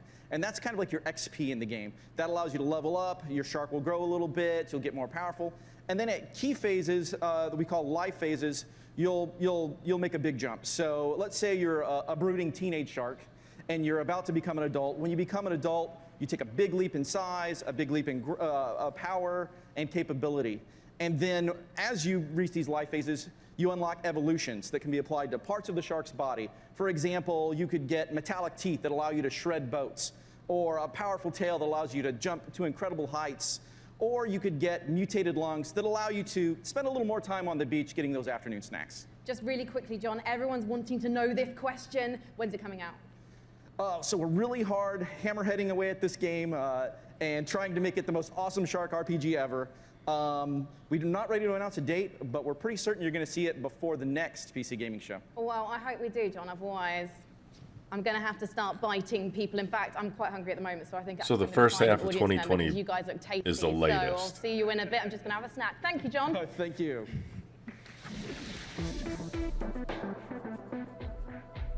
I mean, the sheer amount of games coming out in 2020 is sick. It's stupid. And granted, I'm sure a lot of them are going to be delayed, but you think that they want them to come out before next gen hits.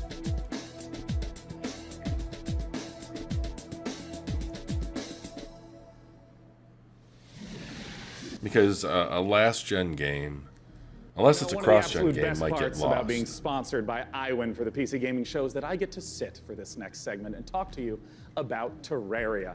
Terraria is one of the best-selling PC games of all time, selling almost 30 million copies. And part of the reason why it's maintained such popularity is the fact that the developers Relogic continue to add content, going from 250 items at release to now over 4,000. Let's take a look at their penultimate expansion coming up, Terraria Journey's End.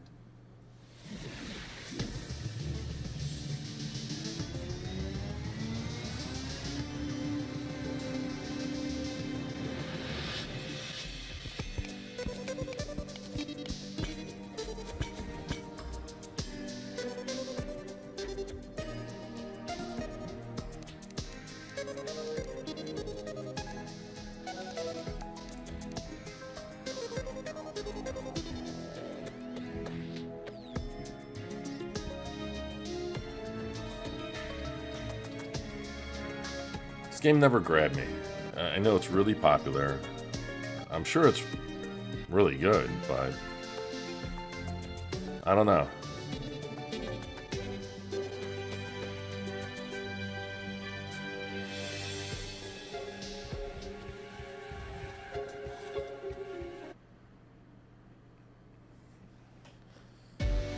What the fuck? Okay. I thought the stream crashed again. The next title that we're going to be looking at is a game that is the spiritual successor to Her Story. It's called Telling Lies by Annapurna Interactive, and joining me to talk about it is game director Sam Barlow and actor-producer Logan Marshall Green. Welcome, gentlemen. Thank you. Nice to be here. Yeah. My main man. Now, if you haven't played Her Story, you totally should. It's fantastic. I want to note, it is a game where you watch live interactive video in order to uncover what happened with a murder. What is it that's going on in Telling Lies? What's the premise? So, like Her Story, Telling Lies is a game in which you watch video footage to piece together a story. And this time we have a woman who has stolen an NSA hard drive, which contains secretly recorded, intimate and private conversations between our four characters. Something has gone terribly wrong, and it's up to you to figure out what and why. It's time to take a look at some of the gameplay mechanics and see Telling Lies in action. Let's take a look.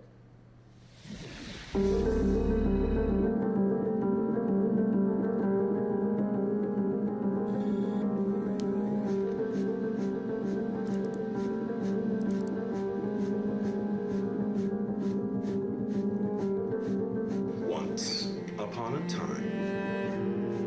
It's late. I gotta get her in the bath. I don't love you and I don't miss you. You already know too much.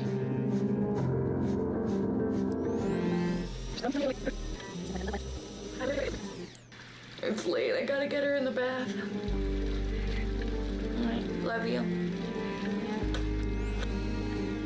Love you.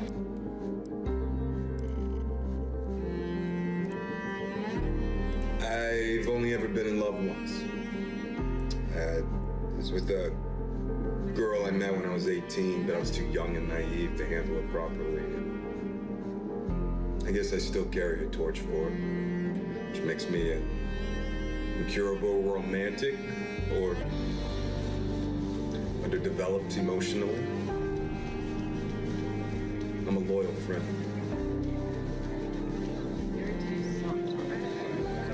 A man died in my favorite work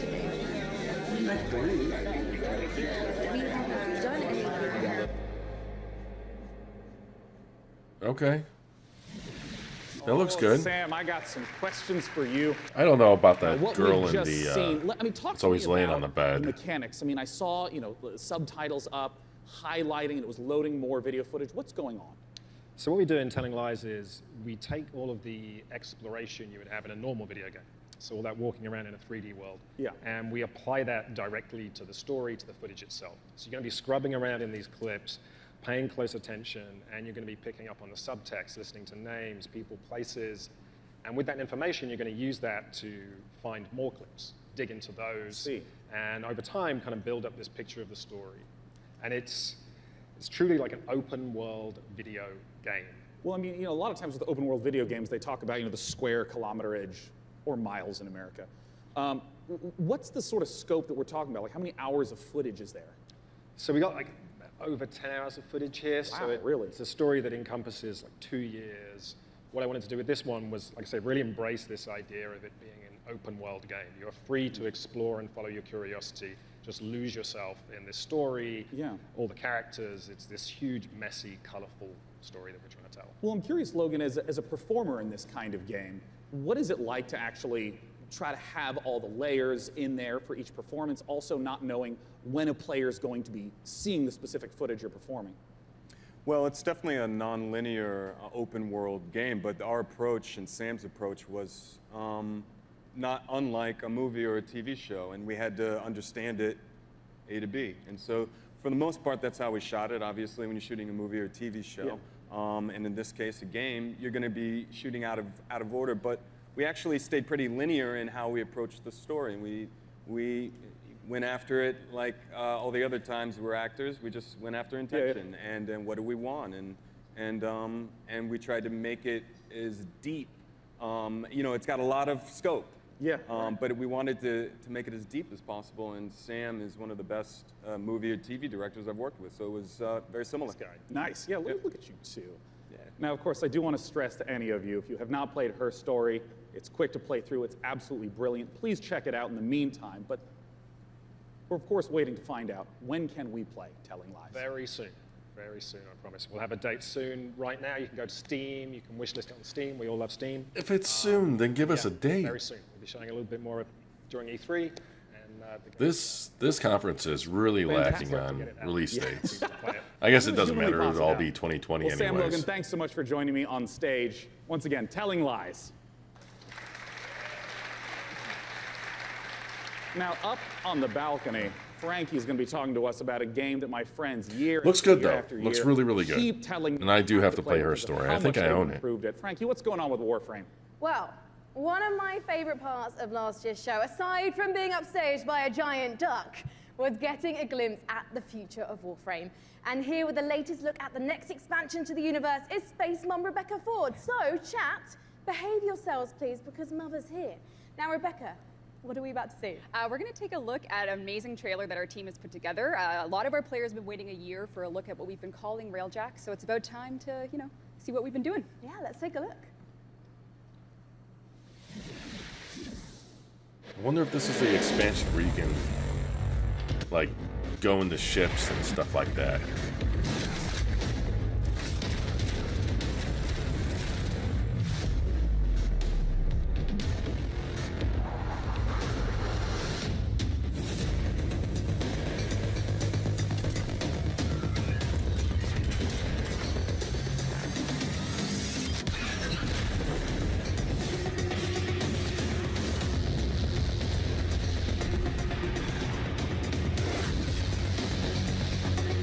Yeah, you can hijack a ship, or you go on the ships and there's missions and stuff.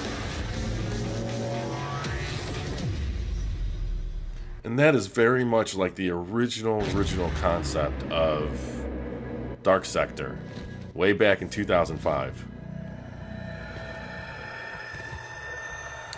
If you haven't seen the original Dark Sector tech demo from 2005, look at it, and it's basically very Rebecca, it similar must be so to what we're exciting seeing to know with. that the fans have finally seen it, and you're clearly going all in on the epic space combat. So tell me about the new stuff that players are going to be able to experience. I wasn't shaking before we started talking, and now I am because it's real. Because Empyrean is what we're calling codename Railjack. It's basically Warframe. taking the Space Ninja part of Warframe, sending it back up to space, bringing players that squad gameplay they know, taking the enemies like the Corpus and the Grineer, giving them their own Railjack to essentially explore the solar system with and take down the bad guys. And when are fans going to get to see more? Well, TennoCon is in London, Ontario. It's July 6th, and you can come watch it online on Twitch. We're going to be showing a lot more in our keynote for what Empyrean is going to be. Well, today I'm getting a feel for the suit. So what's the deal with that sweet-looking Necros Prime? How do I get my Tenno arms into it? I cannot say that on live television, but there are ways. But yeah, you just have to link your Warframe account to your Twitch account. If you watch 30 minutes of our Tenno live show, you can get it. But hopefully you stay for the whole hour because we got lots to show. Well, thank you so much, Rebecca, and good luck with TennoCon on July 6th. Thank you. Okay, now we've seen some amazing stuff today, but nothing quite so gloriously strange as our next game. Developed by Brooklyn-based studio Feral Cat Den, it's an existential-based Chad's Odyssey set during the Big Bang. Yeah, it's actually blown my mind learning about this one. Buckle up, everyone, because we're about to get bonkers with Genesis Noir.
Looks interesting.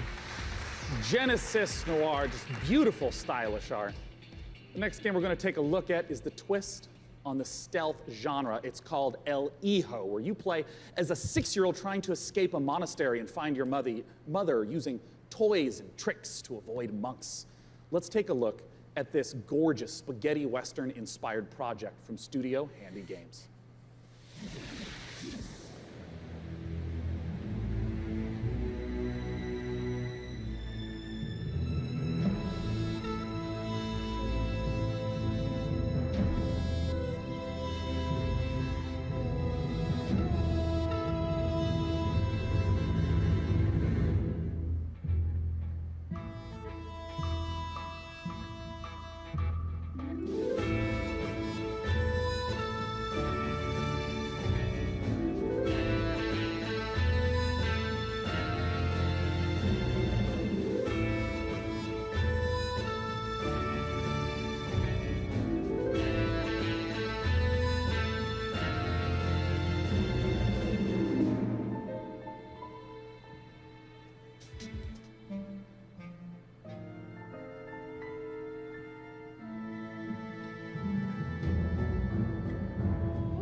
Cute game. A lot of character.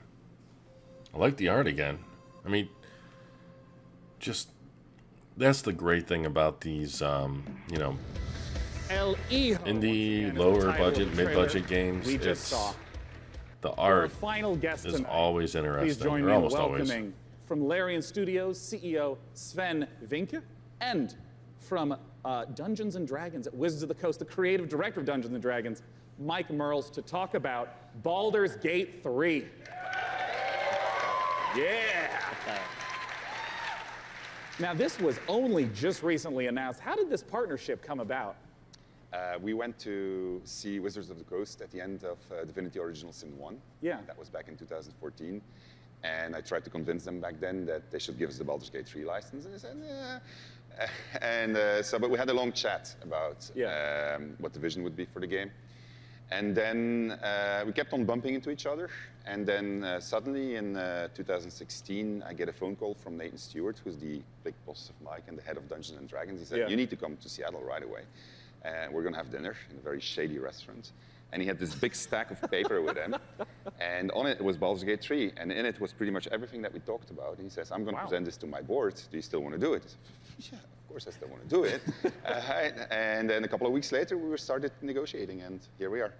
I mean, what does the Baldur's Gate franchise mean to you, Mike? Oh, to me, it's the crown jewel of D&D computer games, right? I mean, for me personally, Baldur's Gate, the original one, was finally I had the chance to actually play a D&D campaign rather than having to run them for all my friends.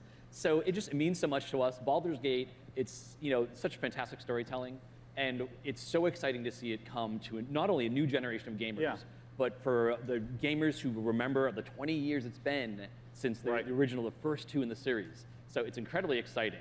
And for us, it's such an important part of the D&D mythos as a whole. And we got a chance to see the trailer. Talk to me about some of the story elements, the world elements. What are things we're going to see in Baldur's Gate 3? Well, we're only talking about what's in the trailer right now, but obviously you're going to go to the city, because we start with the city.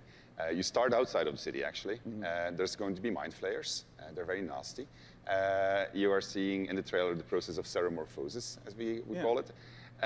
It's accelerated, so that's not normal. Yeah. And you're going to see a lot of iconic creatures, iconic characters, iconic places, and that's as far as we go. I'm curious about some of the gameplay elements, because obviously, there's just been a big resurgence of Dungeons and Dragons, tons of broadcasts on Twitch.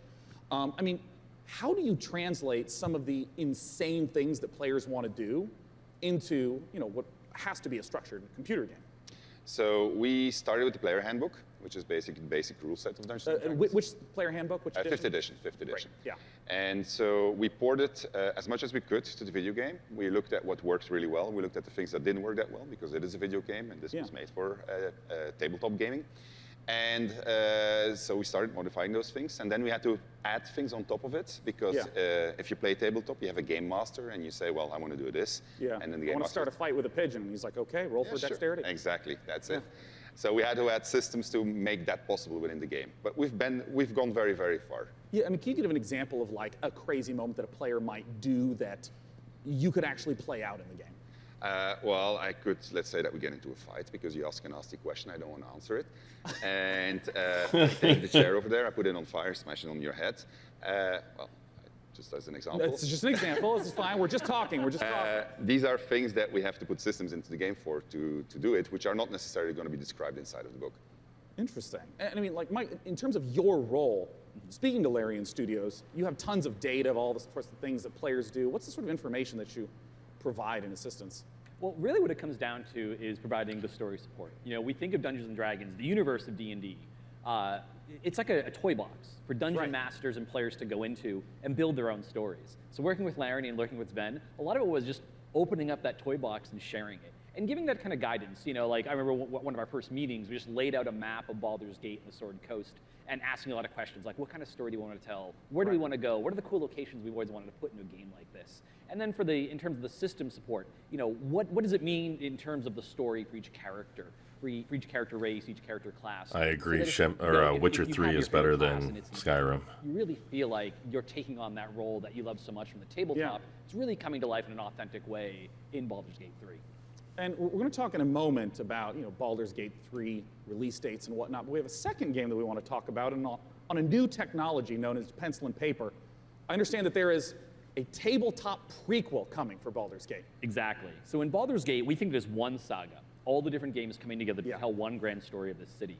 So on September 17th, we're releasing our next tabletop campaign, Baldur's Gate: Descent into Avernus. And it is the next chapter in the Baldur's Gate saga, and it's a prequel to Baldur's Gate 3.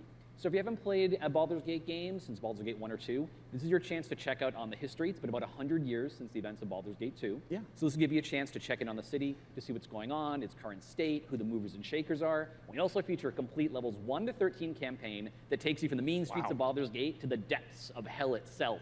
And sort of pose to the players a question, do you want to redeem Baldur's Gate or send it to damnation? So we're putting that right in players' hands to make that choice. Well, I have to ask Sven, it's a question on a lot of people's minds. What can you talk to us about expected release time frames?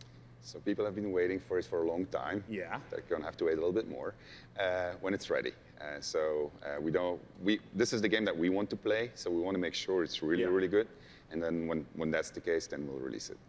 Well, I know a lot of people have been waiting a long time. And I think I speak for a lot of people here when I say, take your time. If the Divinity Original Sin games are any indication of the quality, it's going to be fantastic and worth the wait. Gentlemen, thanks so much for joining me on stage. Thank you very much. Thank you. Ben and Mike talking about Baldur's Gate 3. Goodbye. I'm not sure if it's ever been made clear Why are they what leaving? Well, it's because stores the that's PC coming out gaming on. show has officially concluded. I know it's coming out on Bring Stadia up and on the PC stage the first, fantastic but Frankie Ward. Come was here, it ever? Frankie. I'll have to look up to see if it was ever Well, thank you so much, Sean. the stores were announced. Like if it's an Epic absolutely exclusive fantastic and it's today. also on Stadia, Guys, thank that would you be so much horrible. for coming out to the 5th annual PC Gaming Show. We want to give an enormous thanks to all of you who tuned in live. We want But to, of good course, show. thank all of you who personally showed up this morning. And of Really course, one of the better sponsors shows so who helped far, make this just possible. strictly because Epic of a Game lot of Store, good games. iWin, Frontier, Funcom, Nothing Paradox, really. Interactive, Hovercast, Perfect I don't World, Rebellion, need to hear this guy Tripwire, talk, so I'm and going to turn him Samsung. down a As little. you know, PC gaming is a platform. It's not a But yeah, a lot of good stuff shown. essential for letting us Shenmue 3 was a major highlight for me, obviously. I was on the edge of my seat that entire demo or trailer. Baby elephants. Definitely Planet Zoo, and slightly more awkwardly, then I also want to eat things. Kind of disappointed that they didn't have anything to really show for Baldur's Gate 3. That's an end conference interview, but I guess that's the PC gaming conference for you. Anyways, happy E3 guys. Next is the Ubisoft conference in a little over an hour. Later guys. Bye bye bye.